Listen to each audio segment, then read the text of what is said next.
So yan guys, ito na yung ating ginawa kahapon. Ayan. Hindi pa natin binubuksan yan dahil hindi pa natin napaplow.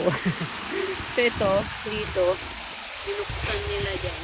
Tapos, dito natin makikita yung tubig na madali pa siya o hindi.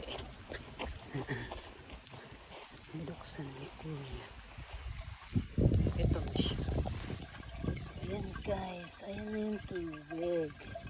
Ayan, eto. May